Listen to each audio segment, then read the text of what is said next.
ఆలోచనతోటి ఈరోజు ఇంత దుర్మార్గానికి ఒడిగట్టి ఈరోజు ఈ రకంగా ఇక్కడికి వచ్చి మా వెంకన్న మాట్లాడితే వెంకన్న మీద దాడి, మా భట్టి గారు మాట్లాడితే వారి మీద దాడి, మంత్రి గారిని అసలు సహించలేకపోతున్నాడు.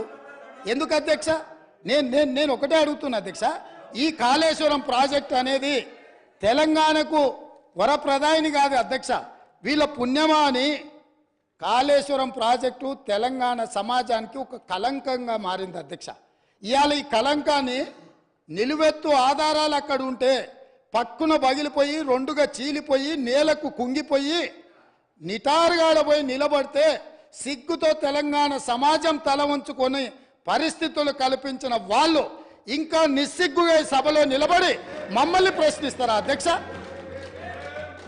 ఆనాడు జరిగిన తప్పిదాలను సరిదిద్దడానికి ఉమ్మడి రాష్ట్రంలో సమైక్య పాలనలో తీసుకుంటున్న నిర్ణయాలు తెలంగాణ సమాజానికి మేలు చేకూర్చడం లేదు అని ఎన్నో ఒడిదుడుకులను ఎదుర్కొని 4 కోట్ల తెలంగాణ ప్రజలకు 60 సంవత్సరాల ఆకాంక్షను అమలు చేయడానికి శ్రీమతి సోనియా గాంధీ గారు తెలంగాణ రాష్ట్రం ఇచ్చింది అధ్యక్ష.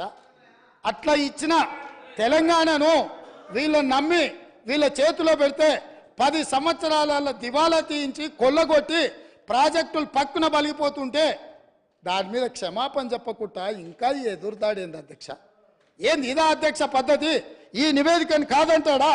ఈ నివేదిక వాళ్ళు అధికారులను వాళ్ళు నియమించలేదంటాడా? లేకపోతే ఈ నివేదిక సంబంధం లేదంటాడా అని నేను అడుగుతున్నా అధ్యక్ష. ఇవాళ మాజీ మంత్రి హరీష్ రావు గారిని నేను నిలదీస్తున్నా. మీరు బాధ్యులు, మీరు ఈ దుర్మార్గాలకు పాల్పడ్డది మీరు.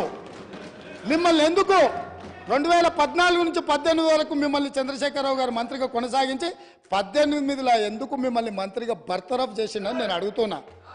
మీరు ఈ దోపిడీలో ఆ తర్వాత వచ్చిన